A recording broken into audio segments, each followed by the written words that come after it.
Warning. The podcast you are about to hear contains coarse language and tells stories of witches.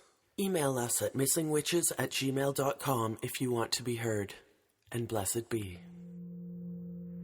We want to make a big tent out of the word witch. We want to include healers, shamans, artists, creators, all kinds of strong women. As Ipisita Chakraveri says, every woman is a witch, and all are hunted. Our story today is about a woman who didn't want to be identified with witchcraft, although the word did get slung at her. So maybe telling her story in this context is a dick move. But we just feel like her story deserves more telling. And her art and connection to the earth called out to us for more study. And the power of her poetry merit being included in the big tent of magic. So as usual, Amy and I will try to welcome this witch we've been missing thoughtfully in order to learn something, cast a little light, and just not fuck it up too much. You aren't being a proper woman, therefore you must be a witch. You must be a witch. This particular story ties the Beatles, Walt Disney, and the CIA's secret MKUltra mind control experiments to a small elderly woman who, purified and late at night, high in the mountains in Oaxaca province, would become one with God and heal with words. A woman who Mexican poet Homero Aridichis called the greatest visionary poet in 20th century Latin America. I take little one who springs forth and I see God. I see him sprout from the earth. He grows and grows, big as a tree, as a mountain. His face is placid, beautiful, serene as in the temples. At other times, God is not like a man.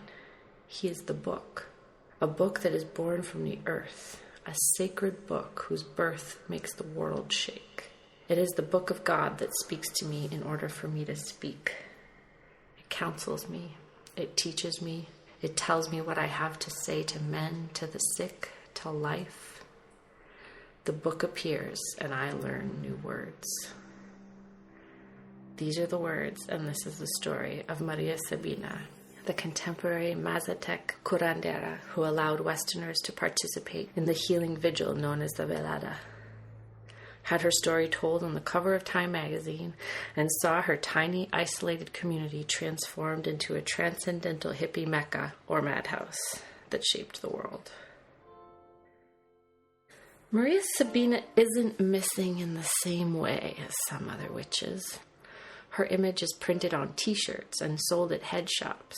Her impact on a psychedelic history of the modern world is famous in some circles. She gave the world magic mushrooms, so hundreds of thousands of tech bros microdosing in glass towers in Manhattan, steampunk music lovers in the desert, middle-aging parents on vacations in the woods, artists looking for other vision, and overprescribed depressives looking for a better way all have her to thank, though they may not know her name. They may not know or remember that a 60s subculture beat a path of thousands of hippie seekers to her door once the news broke about a magic that opened minds and brought you face to face with God. Maria Sabina was a Mazatec indigenous woman born in 1894.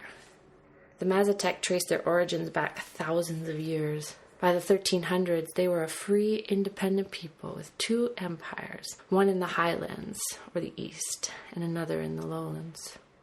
These kingdoms were invaded by the Mexica, the Aztec emperor, and then the Spanish colonizers arrived in Mazatec territory in 1520. The colonizers try to suppress and eliminate the indigenous ritual and religion. They build churches and work on conversion, but they also document the fact of ritual hallucinogens and their healing powers. And a couple hundred years later, this is how the West finds Maria Sabina. In 1954, gigantic development projects begin in the area. Hydroelectric dams are built, large tracts of the jungle are cut down. It's private banks supporting the monoculture of sugarcane and the development of pasture for cattle. With the construction of the dam, the lowland Mazatec lost the equivalent of 50% of their usable land. About 22,000 Mazatec who inhabited the basin were relocated some 250 kilometers away from their traditional lands. The mountain Mazatec communities didn't immediately get access to the new services provided by the dam, the banks, the roads. Their isolation also gave them a temporary reprieve. That is until two independent researchers, fascinated by mushrooms, made their way to her door. The Wassons are weird characters. Gordon Wasson tells a story a couple different times in his books of having become fascinated by mushrooms and starting down a personal research project tunnel that would end up lasting decades because one day he was out walking in the woods in New York with his lovely Russian bride when she exclaimed with glee and ran off to start gathering mushrooms in the woods. He thought this was a macabre idea that would probably make them all sick, but instead the mushrooms were delicious and he started to pay attention. She explained that cultures outside of North America have valued the mushroom differently. Over time, Wasson and his wife traced out these opposing attitudes into two extremes and reasoned that while some cultures retained a fondness and love of mushrooms, and others a death and rot-related fear, both may have come from the same lost history. They realized the mushroom in ancient history could have been deeply sacred. That profound feeling drives extreme, if opposite reactions today. I mean, the same logic could be applied to certain attitudes towards women, if you think about it. The impulse to shame and control and call her sinner and slut and witch versus the nearly as crazed impulse to throw her on a mother virgin pedestal could point to a time when she was tremendously powerful and profoundly sacred. Just saying. Motivated by this idea, Wasson and his wife traced scattered references to sacred mushrooms all over the world, and eventually they find Maria Sabina. She is not actually the first to allow them to join a ritual, but she makes the greatest impact because Wasson's experience with her is the one he ends up writing for Time magazine. There is some conspiracy theory and some true secret governmental fuckery at this part of the story, because the Wassons went to Jautla in Oaxaca that time on a small grant, which on the surface appeared to be a totally regular research grant, but which we now know, since the publication of the Project Artichoke MKUltra documents, was actually directly funded as part of the CIA's widespread investigation into the possibilities of mind control as a weapon. If by chance you haven't gone down the Wikipedia hole of reading about the secret CIA program MKUltra that involved a crazy range of torture, including electrical and chemical experiments on veterans, the mentally ill, the homeless, even right here in Montreal, I recommend it. Maybe don't do it high. The Wassons wrote several beautiful books, and they coined the term entheogens, a class of psychoactive substances that induce spiritual experience. They wrote about entheogens as the origin of human religion. This is a lot of loving effort to go to if your real goal is to disguise mind control research, so they probably weren't all in on the MKUltra stuff. But the fact that Gordon Wasson's day job was VP of PR for corporate industrial financier JP Morgan has got to raise your eyebrows. They promised Maria Sabina not to reveal her identity or location, but somehow promises were broken. And not long after the essay appeared in Time magazine, with Wasson on the cover, avant-garde icons of the counterculture start rolling up to her door. There are stories of young hippies taking 17 hours on the bus through the mountains to arrive in Jautla, only to find the Beatles' private plane parked in the town center. Others tell of swimming by a waterfall after a trip to find Walt Disney's signature carved on a rock face. The Rolling Stones go off the radar for a bit and reappear with a hallucinogenic art film called Performance. The 1970 Rolling Stone magazine review called it a heavy trip, stunning in the sense of a body blow, and if Woodstock presented one sort of reality, Performance presents another sort, a dark yin to Woodstock's yang, a slow love-death dance liberally spiced with magic mushrooms. Bob Dylan, John Lennon, Pete Townsend of The Who, according to the stories, they all were there, and they brought legions of hippie followers behind them. With so many moneyed tourists arriving, it becomes clear there's money to be made, and various residents start selling white people a ride on the sacred psilocybin. A ritual that required a gifted guide and poet and seer, a blessed representative of God's children on this side, was dumbly, greedily, and sort of understandably ripped from its context, and the kids just used it to get high. What kills me is that Maria Sabina saw it all coming.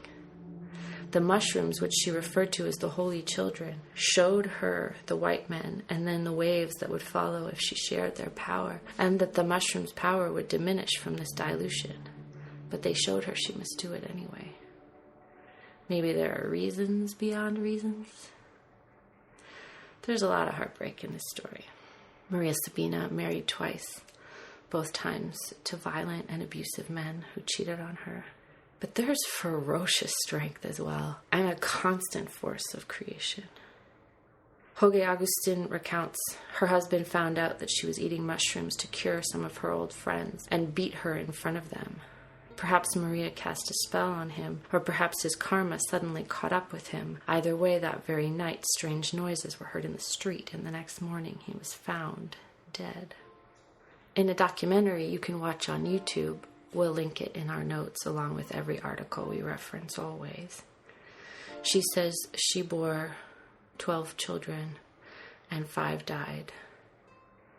Elsewhere she says she saw her son's murder coming before it came, and she had to live and relive it.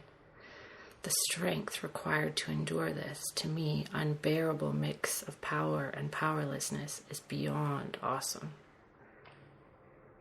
So often, Maria Sabina gets described as humble and then tragic.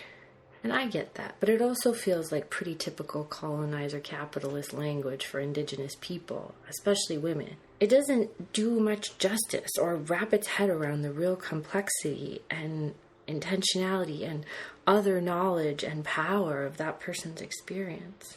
And Maria Sabina had some deep knowledge.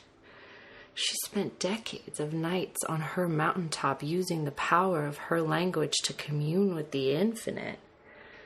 Wasson and others describe multiple occasions where in the course of a vereda, she, riding the lines of sight provided by her discourse with the holy children, provided information about future developments in distant places that all proved true. I picture this experience as being like space travel in the new Star Trek. Non-Trekkies, bear with me for like 2 quick seconds. In the new Star Trek show Discovery, a beautiful gay genius scientist named Paul Stamets discovers, with the help of the ostracized black half-Vulcan martial arts heroine named Michael Burnham, that they can ride a mycelium network that flows through space and time. These spores of the network are the veins of the galaxy. They discover that at a quantum level there is no line between biology and physics, and the spores are the progenitors of panspermia, the building blocks of energy. Panspermia is the non-fictional theory that life on Earth originated from microorganisms or chemical precursors of life present in outer space. In the TV show, Paul and Michael realize that an animal is being tortured to make the spore drive work. And so Paul chooses to plug himself in instead. He's filled with the spores and drives the ship through space-time. It's painful and spectacular. And when I picture what those years of Maria Sabina's life were like, I kind of picture this. The spores connecting her to the greatest web. Vision beyond my comprehension. The woman who shepherds the immense. She first glimpsed the sacred life as a kid. They were just hungry, eating the sacred mushrooms on a mountainside, and she saw what they showed her about her life in the years to come. But her life as curandera really only begins after her husbands have died. Her daughters stay with her, and they braid her hair, and they sing her songs with her at night when she grows tired. Celibate as the holy children require, she listens to the messages from across the planet, through the earth and air. Like every artist, she is awed and lit up by the poetry that comes to her, and she's generous with her gift. Her community can rely on her. She is the gifted guide, and she will sing all night long with her daughters, and they will surround you with their voices until you see a way for healing, either through darkness or light. When outsiders come, she welcomes them as well. But the tide of public opinion turns against her. Not all the seekers are scrupulous or respectful, and as more and more come, they draw too much attention of the wrong kind to beautiful, isolated Jautla.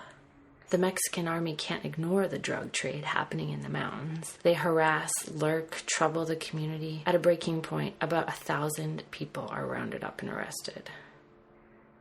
And Maria Sabina's small adobe home is burnt to the ground. Most accounts suggest that this was the act of frustrated villagers, but it could have been the Mexican army trying to shut off the source, or even imaginably a frustrated MKUltra assignment, because their investigation into mushrooms for social control didn't work out so well, did it?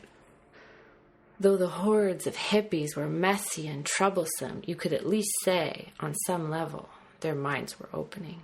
Once the idea was lit in the young, frustrated imagination that there could be more to life than the two-car garage, simple patriotism and consumption, happy obedience, there was no putting that particular Pandora back in her box.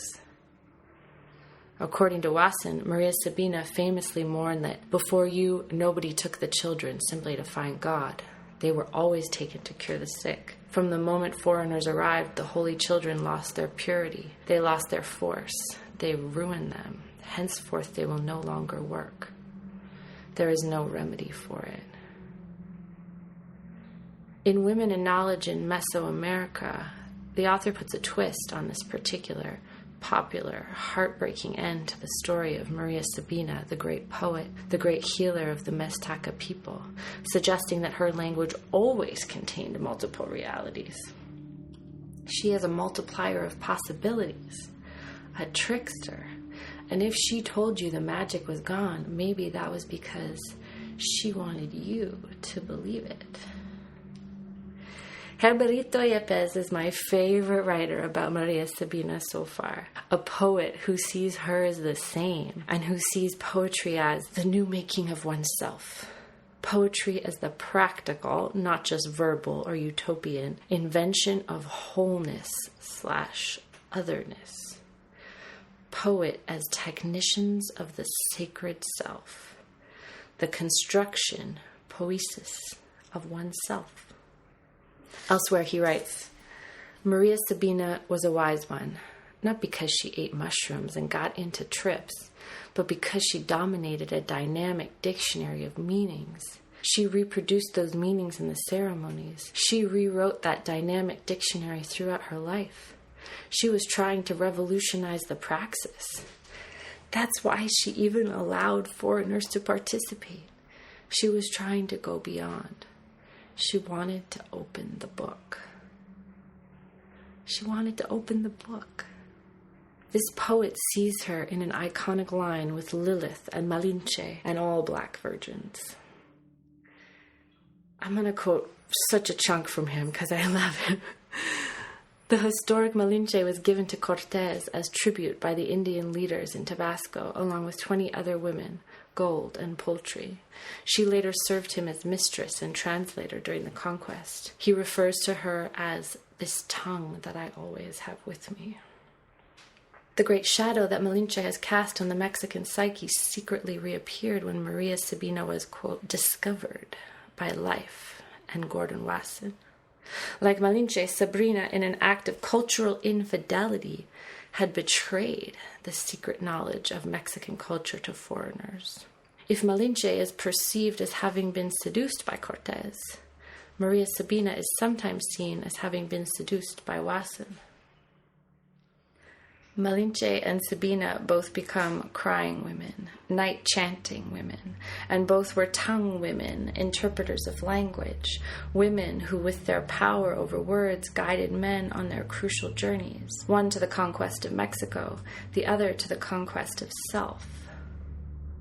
Both were translator women of the book of language. Both Sabina and Malinche were women poets, women with power over language. Language can have a world-making power. It can reproduce power structures, tell us who we are, limit what we imagine we can be, or make us see new things. I honestly totally believe this. As one example of the system creative power of language, I often think about the difference between American and Canadian healthcare systems, and more fundamentally about what belief in a right to health communicates and engenders in people. Believing in each other, in our right to care, changes us. Canada, despite its own nightmarish history of colonialism and ongoing racism, has come a long way, and has a long way to go, in expanding the power of this magical idea. The kernel expanded rapidly. Within 10 years of Tommy Douglas, the greatest Canadian, bringing free healthcare to his province of Saskatchewan, it had spread to the entire country. Although, let's be real and careful, the Canadian healthcare system hasn't kept pace with Indigenous self-government and has perpetuated health inequality for Indigenous Canadians. There's more to be done, and we can be guided by the evidence we've already seen of the tremendous world-changing power in ideas and words, in the idea of a right to health and healthcare. The power in seeing each other, and power in what we choose to obscure. The power of the word care. As Yepes points out, when the Zapatistas declared war in Chiapas on January 1st, 1994, the day that the North American Free Trade Agreement went into effect, it was charged that they were a group of foreigners from Europe and Central America who wore masks to hide their true identity. Another version of that accusation remains popular. In the midst of the drama of the Zapatista entry into Mexico City in March 2001, television crews didn't emphasize the hundreds of thousands of people in the streets cheering the rebels, nor the speeches of Subcomandante Marcos. The big news was the omnipresence of a group of foreigners protecting the Zapatista leaders, Italians who were known as monos blancos, white monkeys. It seems to be a rule of Mexican mainstream culture that whenever the Indian world presents itself to the public's attention, it is accused, as both Maria Sabina and the Zapatistas were, of serving hidden foreign interests. Behind this automatic assumption, of course, is the idea that Indians can't think for themselves. Somebody must be behind them, giving them bad ideas. It is a somewhat pessimistic and premature commonplace about Maria Sabina that she was to blame for the demise of esoteric shamanism in Mexico. She is declared the last shaman, the one who brought the whole tradition of revelation down by revealing its secrets. Yepes goes on. Why was Maria Sabina so painfully punished? Because of some of the peculiarities and ghosts of Mexican cultural history, but also because she appeared to call into question the deep premises of mestizo society. In an era of increasing literacy, she neither knew how to read nor spoke Spanish, nor cared. And she nonetheless considered herself, and was considered by her peers, the wisest of all. She stood in contrast to the process of modernization that preoccupied the nation. Still more dangerous, she led an extraordinary life, but had a very common death. Book woman, Jesus woman, light woman died as malnutrition woman, anemia woman, bleeding woman. Her social misery was public evidence of the failure of the Mexican state to maintain even the most basic conditions for the preservation of physical and spiritual life. At the end of the 20th century, according to the Mexican government's estimates, 74% of Mexico's 100 million people lived in moderate or extreme poverty. Like too many Mexicans, she was blamed, wrongly, because she was poor, a woman, and an Indian, because of who she was and what she represented. But to an increasing number of Mexicans, half a century after her discovery, she is Maria Sabina, great power woman, spirit woman, doctor woman, psychedelic woman, comics woman, feminist woman, clock woman, whose time is just beginning. That was another big fat Ebrito Yepes quote because I can't help it. I spent a long time looking for an historian or theorist of Maria Sabina that I could really love, who could explain and explode all the heavy layered histories around her and obscuring her. And it seems appropriate that when I finally found who I'd been looking for, he is a poet. A boundary-slipping theorist from the border town of Tijuana, who has cast light with his writing on gay Mexican voices and fought to give true poet credit to Maria Sabina. So indulge me a little bit more. He writes, Sabina represents a critique on those who believe, like Octavio Paz and most mainstream poets, that poetry is a voice that comes from nowhere. An ahistoric otherness. She challenges those who find the idea of having just a single identity possible, those who try to produce a voice without a context. Sabina's is also a critique on those who believe there can be radical experimentation without healing, poets who don't go to the roots of society to cure ignorance, sickness, injustice, and poverty. Sabina was without a doubt a poet. She was not only a poet, but more importantly, poetry's wholeness. Her activity's goal was totality. She reached for the impossible, searching for a book beyond the book, having a new poetic body, breaking the differences between writing, reading, chanting, talking, dancing, and silence, removing pain from others, fighting for the survival of a great culture, investigating sounds, meanings, and languages, increasing wisdom, teaching, being radically self-critical, recognizing when one fails, when one is dying. Contemporary research into the possible uses of psilocybin, the active ingredient in magic mushrooms, have focused in part on its ability, when coupled with careful therapy, to ease the terror and depression that come when one is dying. At clinical trials at multiple universities, including NYU, cancer patients receiving just a single dose of psilocybin experienced immediate and dramatic reductions in anxiety and depression, improvements that were sustained at least 6 months. This info is from a great article in a 2015 New Yorker issue on the history and contemporary research into therapeutic uses of God's children, called Trip Treatment. I'm going to quote a bunch of bits, but just go read the whole thing. The author, Michael Pollan, points out that between 1953 and 1973, psychedelics were tested on alcoholics, people struggling with obsessive-compulsive disorder, depressives, autistic children, schizophrenics, terminal cancer patients, and convicts, as well as on perfectly healthy artists and scientists to study creativity, and divinity students to study spirituality. The clinical trials currently happening at NYU are part of a renaissance of psychedelic research 40 years after the Nixon administration effectively shut down most psychedelic research. Stanislav Grof, a Czech-born psychiatrist who used LSD extensively in his practice in the 60s, believes that psychedelics loosed the Dionysian element on America, posing a threat to the country's Puritan values that was bound to be repulsed. He thinks the same thing could happen again. Roland Griffiths, a psychopharmacologist at Johns Hopkins University School of Medicine, points out that ours is not the first culture to feel threatened by psychedelics. The reason Gordon Wasson had to rediscover magic mushrooms in Mexico was that the Spanish had suppressed them so thoroughly, deeming them dangerous instruments of paganism. There is such a sense of authority that comes out of the primary mystical experience that it can be threatening to existing hierarchical structures. Maria Sabina protected and shepherded these dangerous Dionysian pagan instruments which threaten hierarchy into the hands of multitudes of seekers.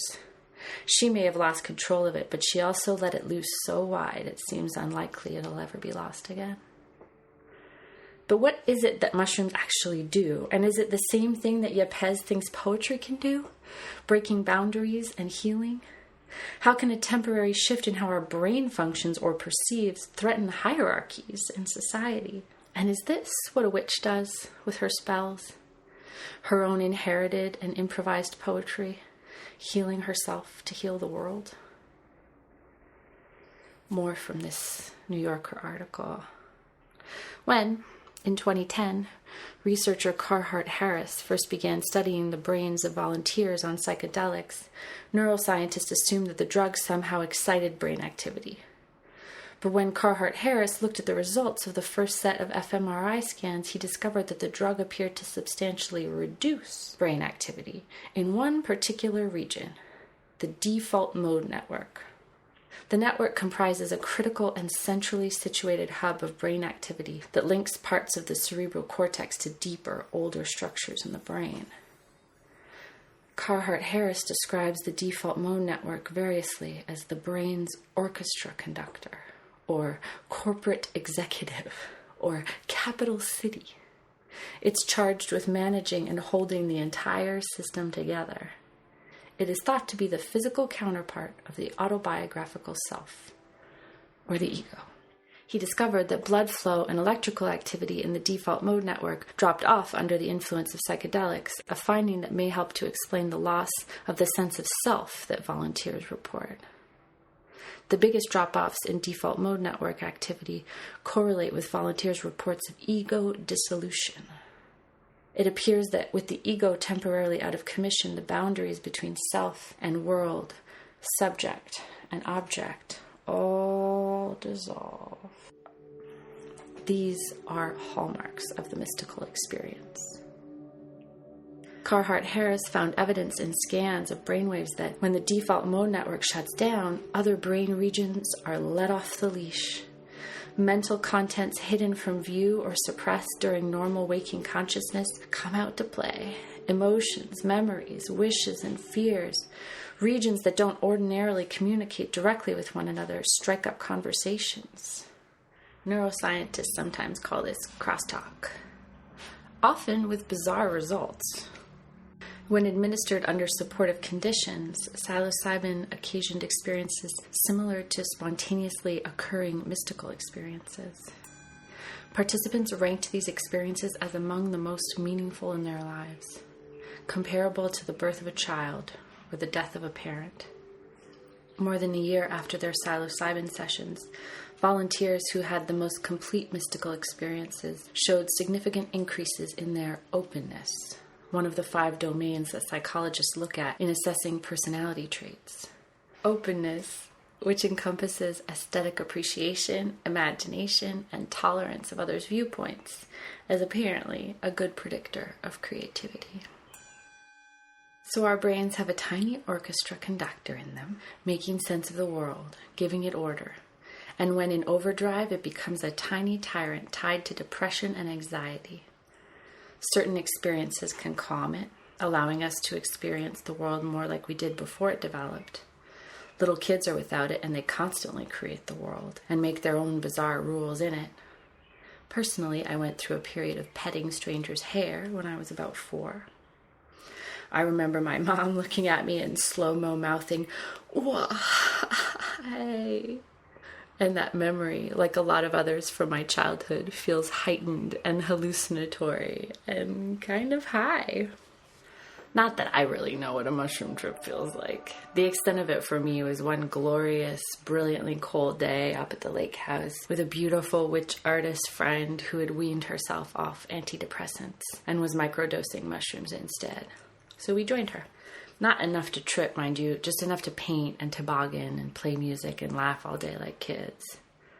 The closest I came to feeling anything like what I've read described was after a crazy carpet run, heart beating hard in the white, cold diamond sun, wind brilliant in the trees, and the world feeling spectacular.